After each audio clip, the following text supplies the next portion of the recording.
इस किस्म की खबरें जब सामने आती है ना तो हमें लगता है कि इंसानियत तो मतलब ख़त्म ही हो गई है। भाई इंसान इंसान का दुश्मन हो सकता है, लेकिन जानवरों ने क्या किया है। अब सांगड़ में ऊँटनी की टांग काटने के दिलखराश वाक़ये ने सबको बिल्कुल ही हिला दिया है। और जब हमें पता चला, और मामला जो है वो ऐलानात और वादों तक महदूद नहीं रहना चाहिए।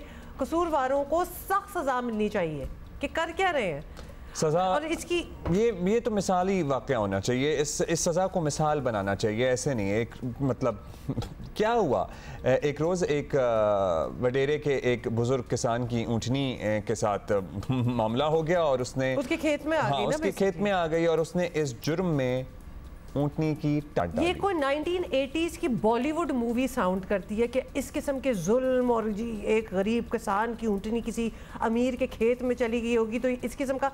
But it's real life, we are in 2024, this is still happening. मुतासरा किसान ने पुलिस से राबता किया तो कोई रिस्पांस नहीं मिला, लेकिन जब ये इशू फिर मीडिया पे आया तो फिर तमाम लोग हरकत में आ गए। मतलब मैं कहता हूँ उन लोगों को तो इसी बिना पर फारिग कर देना चाहिए जिन्होंने पहले इस केस पे एक्शन नहीं लिया था। मतलब इस केस का मीडिया पे आना क्यों जरूरी था। अच्छा जी, नुमाइंदा जियो न्यूज़ अयाज डहरी हमारे साथ हैं सांगड़ से। हाँ, सांगड़ से। पता तो करें ना कि दूर हुआ क्या था। तो पहले ये बता दें कि वाक़ये के बाद से अब तक पुलिस की क्या कार्रवाई रही है, और हाँ यही बता दें, कोई हरकत में कुछ आया, कोई एनीथिंग हैपनिंग देयर। जी बिल्कुल, जब ये वाक़या पेश आया, ऊँटनी की टांग कटने का वाक़या पेश आया, तो मालकान का कहना था कि मैं ऊँटनी की कटी हुई टांग लेकर पुलिस पोस्ट पर पहुंचा हूं, जहां पर पुलिस ने सुनी अनसुनी करते हुए मुझे वहां से टरखा दिया।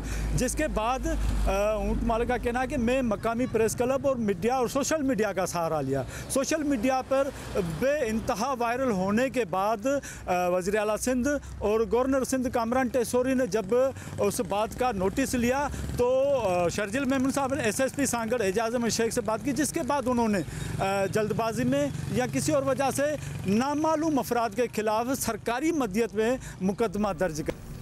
अच्छा, अब तक पुलिस की जो एक्टिविटी नज़र आ रही है, आपको लग रहा है कि वो कुछ करेंगे या बस मामला दब जाएगा, उसका इंतज़ार करेंगे और रफा दफा करा देंगे? जी, सांगड़ पुलिस ने जब मुकदमा दर्ज किया, वो भी सरकारी मदियत में नामालूम अफराद के खिलाफ, तो एक मरतबा फिर सोशल मीडिया पे इंतहाई शदीद तनकीद के बाद डिप्टी कमिश्नर सांगड़ इमरानुल हसन ख्वाजा और SSP सांगड़ एजाज शेख ने प्रेस कॉन्फ्रेंस के दौरान बताया कि दौरान तफ्तीश और लोगों से पूछताछ करने के बाद हमने 8 से 9 अफराद को गिरफ्तार किया था, जिनमें से 2 अफराद ने इतराफ़ जुर्म भी किया है, जबकि 3 अफराद ने बताया है कि उन्होंने ये जुर्म होते देखा है, जिन्हें केस में नामजद करते हुए सांगड़ पुलिस ने उनको मकामी अदालत में पेश किया, जिसके बाद मकामी अदालत ने उन्हें 4 रोज़ा रिमांड पर पुलिस के हवाले कर दिया, जिसका आज दोबारा रिमांड ख़त्म हो रहा है। आज दोबारा उन्हें मकामी अदालत में पेश किया जाएगा। अच्छा, इस केस में जो विक्टिम है बेसिकली जिसका ऊँट था, उनका हाल क्या है ये भी बताएं, क्योंकि गवर्नर साहब ने, सिंध हुकूमत ने बड़े वादे किए थे।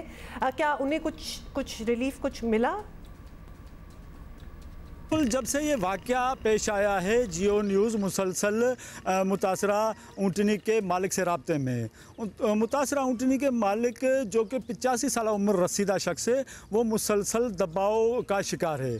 उनका कहना है कि एक तो वाक़या होने के बाद ऊँटनी जो शदीद ज़ख्मी होने की वजह से हम प्रेशर में थे, ऊपर से जो मुझ पर दबाव था उसकी वजह से भी हम काफ़ी हद तक जो ना परेशान थे कि गवर्नर, उनका कहना था कि गवर्नर सिंध ने जो ऐलान किया था उनकी तरफ से भी अभी तक उन्हें ऐलान करदा कोई भी चीज़ मुयसर नहीं आई, जबकि सिंध हुकूमत की तरफ से ऐलान भी महज ऐलान ही रहा है। जबकि जो ऊँटनी की जिसकी टांग कटी थी, उसे भी एक मकामी तंजीम ने लेकर इलाज के घर से कराची आया है। अब ये रिहैब में मौजूद है, इसके प्रोस्थेटिक आर्टिफिशियल लिम्ब लगाने की भी बात हो रही है, वो भी सब कुछ हो जाएगा। But you know this 85-year-old farmer should also be taken care of। जिसका खेत है उसको भी पकड़े।